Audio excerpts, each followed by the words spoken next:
want you for a moment to just imagine, just put on side all the wonderful teaching we've just had from Rachel, which was fantastic, and go back to just before that.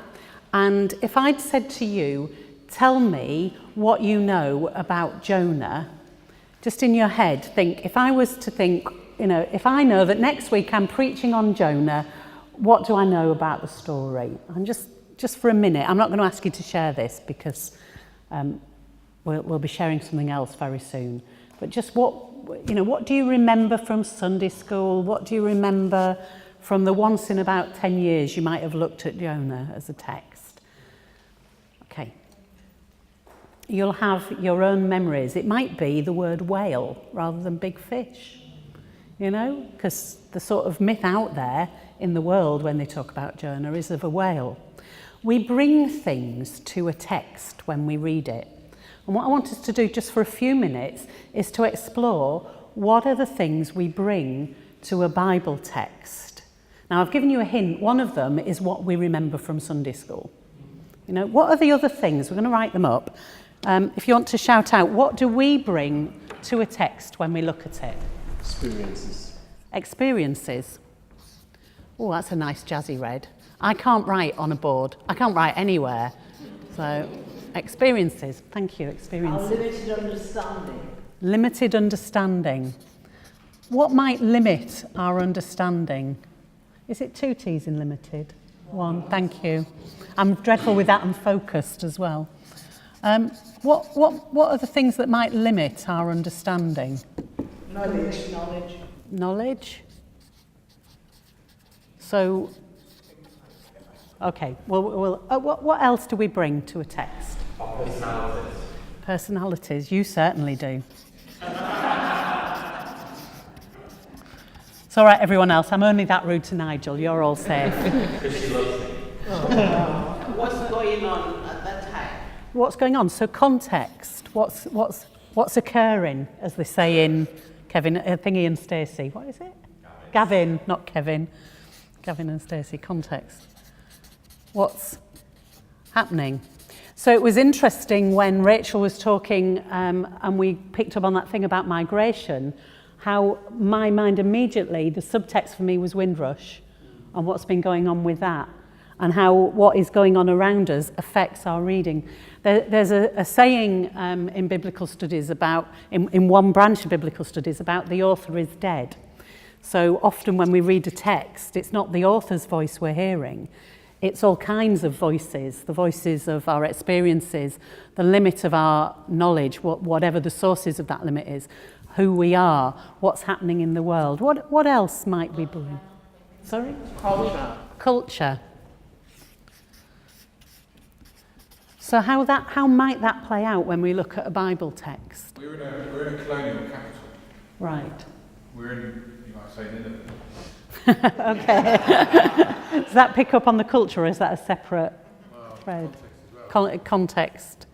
So what's happening? It's the culture of the buildings we walk past. Mm. Yeah.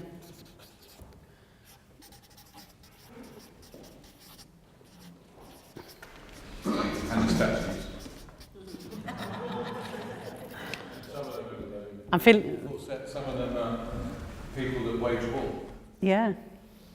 So we've got Nelson Mandela, Gandhi, and Millicent Fawcett in a lovely line of kind of saintly, ethically motivated strugglers, and we've got people who killed millions of people. Yeah. When the story unfolds, do we see any relationship in the world of what is happening? So connecting with the world. We'll come back to connections, I promise you. So in terms of what about our prejudices? Yeah. We don't like to admit it, but we've all got our prejudices. We all make assumptions. What do you word it? Sorry? Assumptions? So we got any more yet? No? Our gender, our sexuality. So shall I put identity as a broad term to cover lots of, so culture, gender, sexuality. And what somebody else has told us about the story. Okay. So It's like Philip and the Ethiopian eunuch, isn't it? It's not, yes, I do mean Philip, don't I? Yes, that was only last week, wasn't it? Or was it the week before? What we've been told. So, I mean, I'm fascinated by the fact that Jonah sticks in my mind as one of those stories that I must have been told about in Sunday school at least every year. And I think there's a reason for that. I think Jonah, like the flood, like bits of the Joseph story, are dramatic, dynamic stories, and also Sunday school teachers have lots of access to blank things you can colour in, because there's lots of pictures of boats and whales and rainbows and things. So what we've been told about a text, I mean, hopefully today we can bring Rachel's stuff back into our heads and minds and hearts now, is part of what we've been told, what's been shared with us. And hopefully we don't kind of close down. Once someone with wonderful wisdom and authority in a book that's £105 stands up and tells us something, we think, well, they must be right, so that must be the way of looking at it. Luckily, Rachel gave us a number of very different ways of looking at a text and ways into the text, connecting with other parts of the Bible, which is a really strong way of analysing and using a text and reflecting on it in order to preach. And so didn't close us down to say, well, Rachel said that, so it must be true. But actually what Rachel did was open it up. But we do get teaching in church. We have had teaching. And hopefully we as preachers and teachers of the word in different ways don't just give people, you know, this is the answer, this is what it means. But actually we open up the possibility that their imaginations might be enlivened and that they might want to explore what God's saying to them through that text for themselves. So we do bring a lot to a text when we open it. And there are different approaches we can take. A useful exercise can be say you know that you're going to be preaching or leading a session on Jonah 1. Before you get too deeply into the text, is to write those things down, what you assume about it, what you think you know about it, what ideas you've got about it.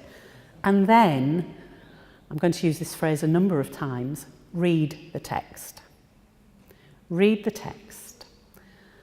And then look at your assumptions again and think, or the things you've brought to the text, and think, actually, maybe I just need to set those on one side for now. And now with a blank piece of paper, read the text again and start writing down the things that you notice about it. What jumps out at you? What surprises you? What shocks you? What makes you feel uncomfortable? It's not that you're doing this with an empty brain, because your brain's full of stuff, but just try and set to one side. You see, if you take a text like I would call it the parable of God's prodigious love. The minute you call it the prodigal son, you get an entirely different meaning. So even the title we give to a piece of text can actually close the meaning down rather than open it up. So if you've got the first book of Jonah, for instance, which I've written a few notes on, I'll come to in a minute, what is it that is surprising? What leaps out? What makes you think differently? And then read it again after you've noted those things down. You see, the key thing is, I've got it about 6 times on here in big type, read it, read it, read it, is we trick ourselves into thinking we know what's in a text.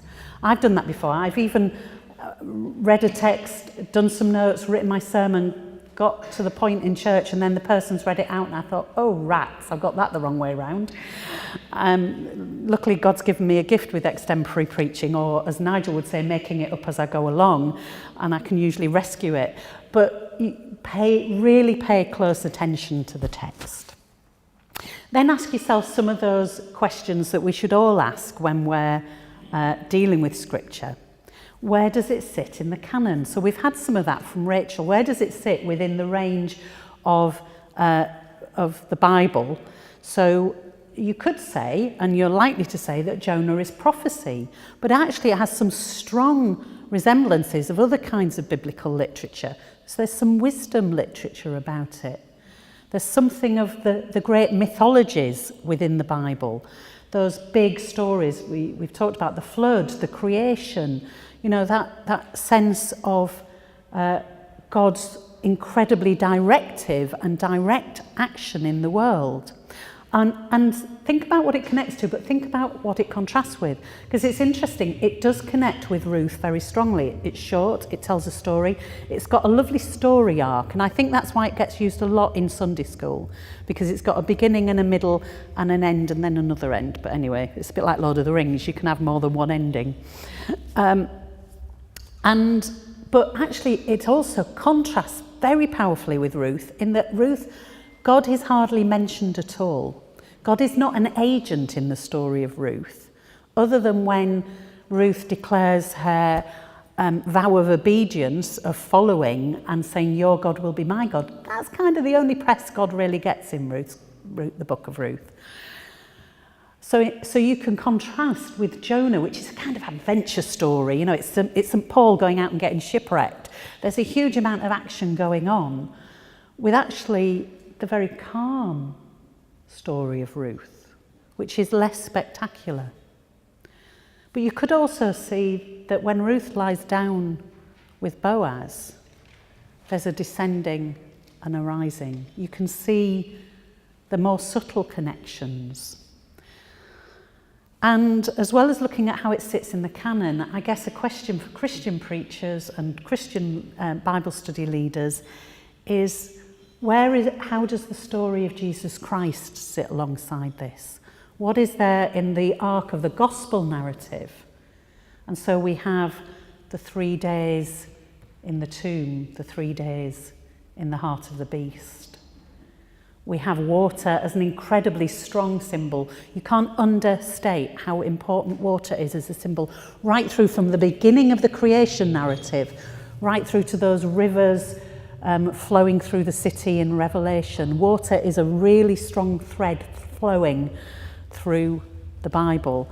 And so the imagery of water, the imagery of setting out and returning. So there are many stories that if you're going to look at Jonah, as we've heard, you can link them with. And questions I would want to ask is, who was it written for? Who was the expected audience? I hate to tell you this, but it probably wasn't the Methodist Church's Bible Month or this group of people here. There's a reason that a writer wrote it down, and a reason that it was deemed good enough to become part of the Hebrew scriptures and then kept within our fuller Bible as we have it now. There's a reason it was considered to be important enough. Now, scholars could argue about why that is and how it came to be. Who was it written for? And who is it written by? But I think even if we know or don't know those things, the more important question is, what's their aim in telling the story? Now, as I said, the author is long, long dead. And so we can't interview them and say, hey, in July when you wrote this, what were you thinking? We can't do that. What we can do is try and work out, what is the aim in the story? What is it trying to tell the people we thought it was written for? And then, as importantly, I don't think necessarily more importantly, what does it have to say to us today? So the next thing to say is read it. Read it, read it, read it. So where is God in the story? Well, if you take Jonah 1, God is right there in the first sentence. God is completely active, directive, making clear demands. They're not ambiguous demands. It's not a kind of subtle, prompting, well, I thought God might want me to do this, and then I had a chat with my mum about it, and then I talked to my Auntie Joan. It's God said to Jonah, get on with it. This is what you've got to do. I want you just to take a minute to turn to your neighbour and talk about how it makes you feel, that idea that God might speak so directly to someone. How do you respond to that as a Christian? What does it make you feel?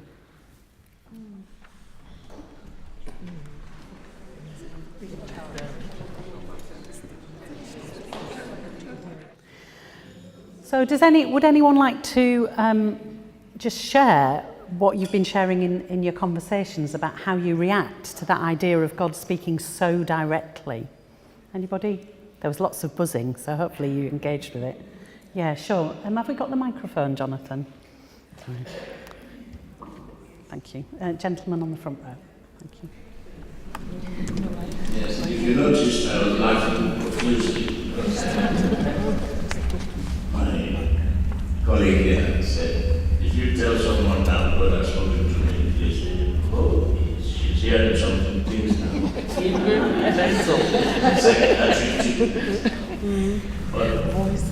But whatever happens to us, if you look in the Bible, it's there. So God talks to us through the Bible because God breathed the Bible. Yeah, okay, thank you. So God, for you, God speaks through the Bible. Clearly, thank you. Anyone else?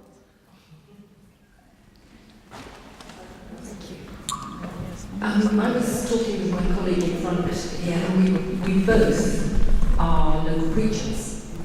And I think the immediate thought that we had was, it's incredibly humbling that we feel that a God who is so omnipotent will speak to you directly. And once you get over the terror of that, then it's amazing and uplifting. And we both felt that God speaks to everybody, whether you hear it or not. And I think if you don't listen the first time, he'll find a way to get through. Whatever happens, if there is a plan for you, you will get it in the end. Thank you. There's a lovely book called Love's Endeavour, Love's Expense by Vanstone. I don't know how many of you have ever seen the book. You'll know it. I hope it's still in print somewhere, but get it secondhand if you can't. And he describes two boys who were intently making a physical diorama with trees and twigs and bits and pieces, and how and as he watches them pouring themselves into this thing that they're making and placing each twig, and occasionally a twig will fall in the wrong direction, but they allow it to stay there, or they just tweak it a bit. And he talks about with God there is always the possibility for when something goes wrong, for when we make a wrong choice, God will always give us a new opportunity to put it right, to go in the right direction. So thank you. And when I was thinking before about Jonah, it was Vanstone that came to mind, because of course, I'll come back to your comments in a second, but the canon that we deal with is not only what's in the Bible.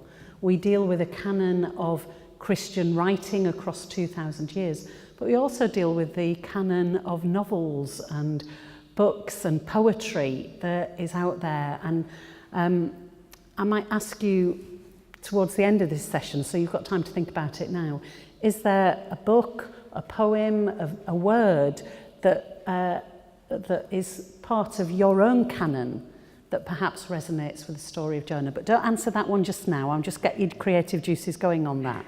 Other comments? There's one over there. Yeah, from the Jonah story, it wasn't quite clear whether Jonah got up immediately after hearing God's voice, or it took him a little time while he was still in probably prayer or questioning it, whether he went immediately or 3 years later or whatever.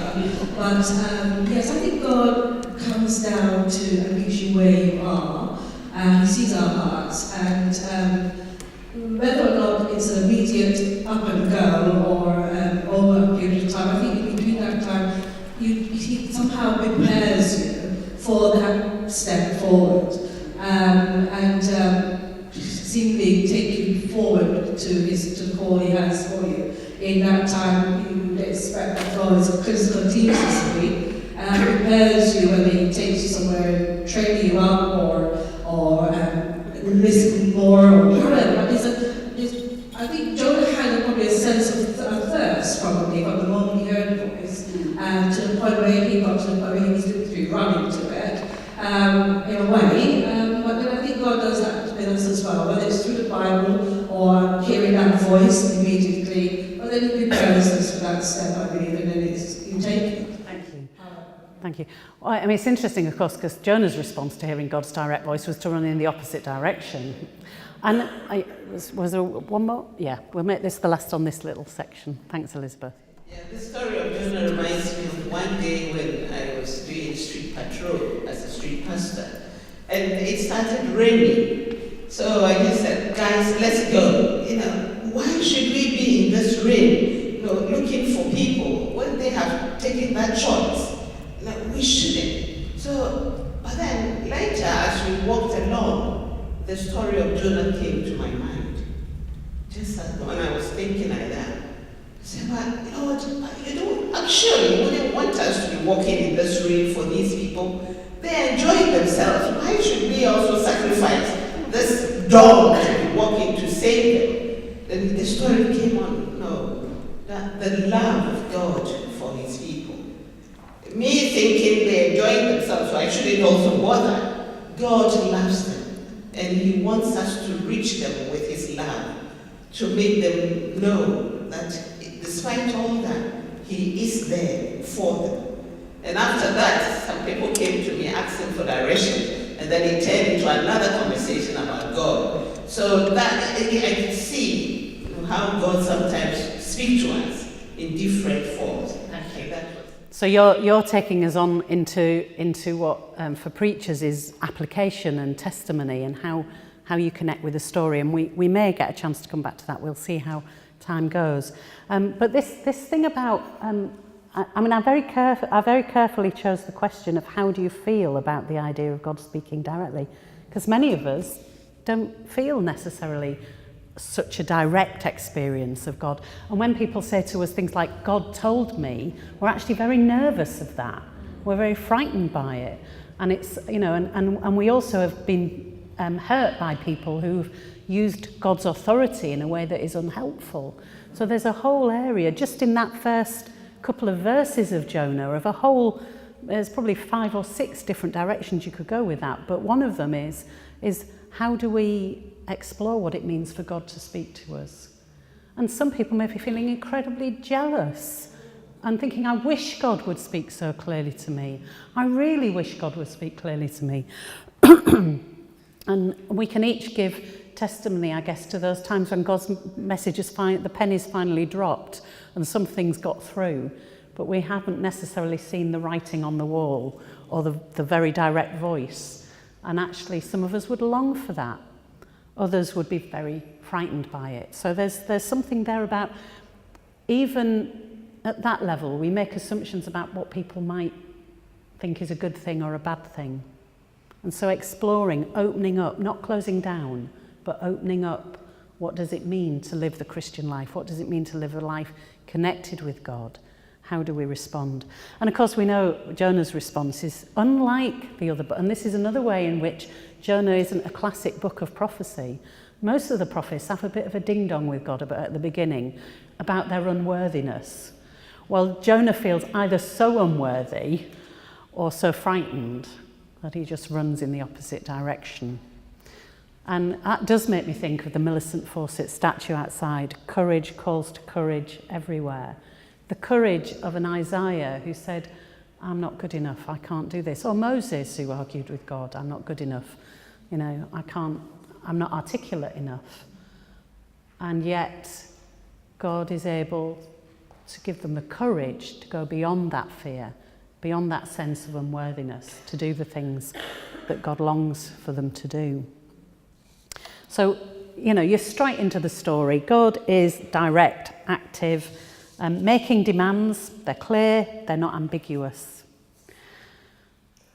And then something else that strikes me in Jonah 1 when I read it and reread it rather than just skipping over it thinking I knew what it said, is it talks about he paid for his fare. He paid for his fare. It's a bit like how many fishes the disciples caught when Jesus helped them and the breakfast, and it says the number. It's a really tiny, it's almost an eyewitness detail. Well, I'm guessing most of us don't think there was an eyewitness to the Jonah story, but it's one of those little details that you think, is there meaning in that?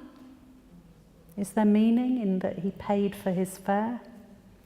I haven't unpacked that one yet, but it struck me, it just stuck in my head, and I thought, if I was going to preach on this passage, I might want to go away and think about that. Look at the commentaries. We haven't mentioned commentaries yet. Look at what others have to say about what that might mean. Is it saying that Jonah is an honest person or a person of means?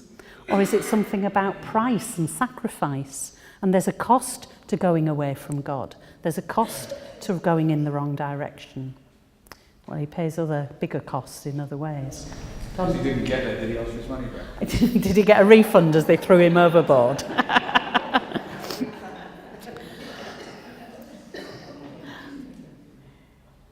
So when you read the story and you sit with it, it's those little details that maybe almost seem like an aside. Now, those of you and preachers in the room will know and share with me a very irritating thing that happens. You have carefully crafted your sermon sometimes. And you're very clear about what the message is you're wanting to get across. And what do people thank you for at the end? It was that one throwaway line, that little ad-lib, that note on the side that has stuck with them. Well, I consider that the action of God's gracious Holy Spirit sometimes, unless they've missed the point completely. But sometimes when we read the Bible text, we're so clear that we know where the story's going that we don't notice the little holy detours and the little holy details. And sometimes they're the things that are worth pondering on. Probably not so much with Jonah because we don't preach on it very often, but when you take a gospel passage that you've preached on every 3 years for 15 years, you might think it's time for me to notice some of the details in it, because God needs to speak to the preacher or the Bible study leader before God can speak through them into the congregation or the Bible study group. So notice the details. Get distracted by the incidentals, because that may be what God wants you to pay attention to. How are we doing? Just a few more minutes. Just to say that Nigel will, in his workshop, will be taking, taking those who are in that workshop through some of this stuff about how personality interplays with texts, who you are and your context and so on. So he was urging me to encourage you to think if that's what you wanted to explore more, and stopping me from saying too much about it in case I steal his thunder. Quite right too.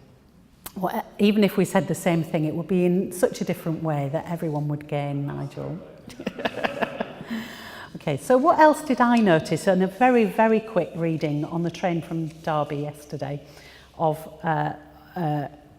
Jonah 1. Well, there's something about, as I said, God is very active and directive, very interventionist. Now, there's a big theological question. Jonah is not a children's story. These are the huge theological questions. Where is God in suffering? We touched on that with Rachel. Where is God when there is great calamity? Is God an interventionist God? How do we respond to that and hold it alongside incarnation? How does God intervene in human stories, in human history, in human living? It's a huge question. Another big theological thing within Jonah and when it's set is polytheism, more than one God. The sailors each have their own pet god to pray to, and Jonah's is just another pet god alongside all the others as far as they're concerned. You go and pray to your God. You know, they're all praying to theirs, and you pray to your God. How do we work through the place of polytheism in the story of the people of Israel, in the context that they travelled in, and that journey towards one God, that journey towards an understanding of one God? And how, just something you could pick up on if you wanted to within that text. The sailors cast lots. Where else in the Bible are lots cast? Jesus at the cross. So at the point of great crisis and calamity, of great danger, where the protagonist, the central character in the story, is most in danger, lots are cast. And of course that was actually seen to be something to do with God. So there is another occasion when lots are cast. Purim in Esther. In Acts. In Acts, Judas, and also in the festival of Purim, after the people of Israel have been saved. And they're seen by the writer of this. That's a way of discerning, like casting runes would be in Celtic tradition, in pagan tradition. The way of discerning God's will through physical action. So there's something there about, is there a way of linking Jonah's story with other stories, with other times? Opening up the imagination. Now, you could end up on a flight of fancy and end up so far away from the text that no one can find a map to get them back there. And I guess we've all been there at times. So one of the things to do is to write those flights of fancy down, but come back to the text, read the text. Read a good commentary, someone who you feel doesn't necessarily always say the same as you, because otherwise what's the point of reading commentaries? You might as well just talk about it yourself. But do look at scholarship, look at where others, and there's plenty available on the internet now if you can't afford the books. I have to say be careful, get advice from people about what are good sites to look at and what are ones to avoid.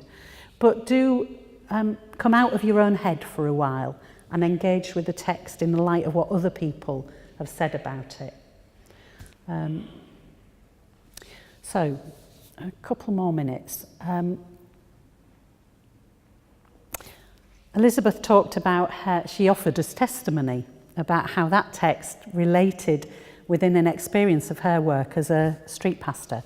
So what I want you to do for the next 3 or 4 minutes, which just gives us 5 minutes before lunch to share back, is if you were preaching or leading a Bible study, what story, what testimony, what event could you use, and it can be on the whole book of Jonah, I've only been commenting on chapter 1, what within the story, within your life, within the world, within the news, what would you use as a story to offer amplification on the text and application into people's lives?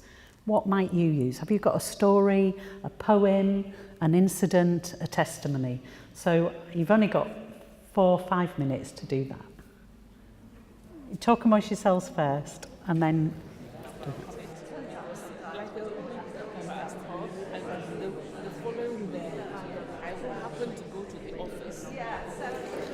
Are we bubbling up with ideas? This is all your sermons, those of you who are preachers for the next few weeks. Any ideas you want to just share? You know, whatever it is that you've connected with this that you might use in a service or a Bible study. We think that as preachers or as individuals who share the word, when we're trying to use testimonies, they must be relevant or should be in context, else we lose people. If you're talking of the love and grace and whatever of God, and then you end up giving testimony about something else, we're sitting there thinking, yeah, and I'll be the first person to go, yeah, and. But it should be, to me, it should be relevant to what you're preaching, to connect the dots for people to go away with. So I think it's incumbent on us as preachers and worship leaders or whatever to bring meaning to what we're trying to get people to understand. Thank you, thank you.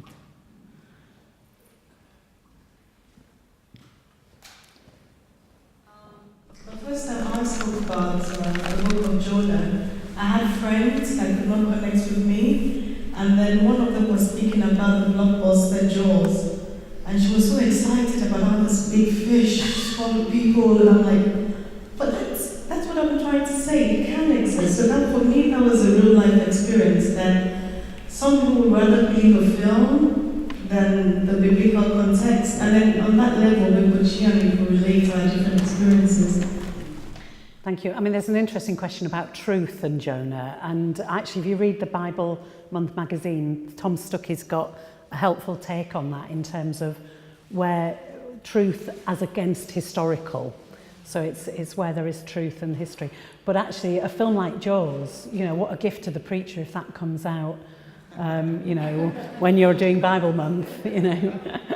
And it is making those connections with modern cultural references as well, really helps people to kind of stop seeing the Bible and Christianity as something that's just about an hour, or in some parts of the district, 3 hours on a Sunday morning, and is actually connected with who they are and their whole life. Thank you.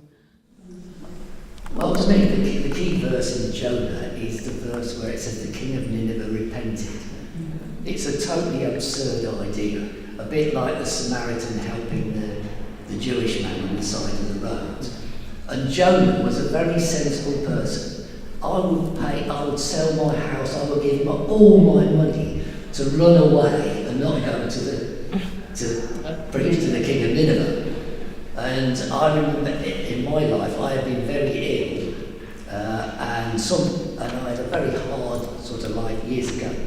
And I met my wife to be, and I was thinking, God has given me, you know, something nice to happen in my life. And God said, no, you're going to be a local preacher. And I said, no. And I was absolutely resolute, like Jonah, saying, I am not going to do this. And things kept happening and happening. And within a month, I was called 28 times. I tried to escape to the Baptist church. I tried absolutely everything to get away. And in the end, I was reduced to absolute tears because I was forced to do it. Now, you know, and life in God, we were talking about this trying to understand God's chaotic decisions. But it's not God's chaotic and the way he works. The problem is my brain can't see the big picture. Because people have told me God was not wrong. Thank you. Thank you. That's a brilliant illustration. Thank you so much. I think time for just one more before I just say something to round up, and then I think lunch is right. No, you've run out. Oh yes, I knew there'd be another. Yeah. We were just looking at Jonah as a whole, as a parable. So we're thinking about the story where Jesus told about children who were asked to go and do something by their parents. And the first said, yes, I was going to do it. And he didn't do that. The second one said, no. And eventually, he turned out to be the person who went to do that. So it also reflects back to some of the acts that we intend to do as human beings or as ourselves when we're sent to do certain things in life. We didn't intend to do it in the end, or we rebel against it. But after reflecting, we just came back to say to our parents, we're sorry, we're going to do that sort of thing. Right. Thank you. So you were linking it with a Bible parable, a gospel parable. Thank you. Thank you so much. I hope that's just stimulated your imaginations around Jonah and how it can be used in creative ways.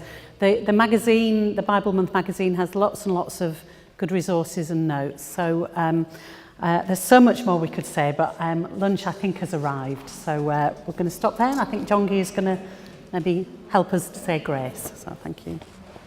Thank you, Mickey. Let's give Mickey a warm hand.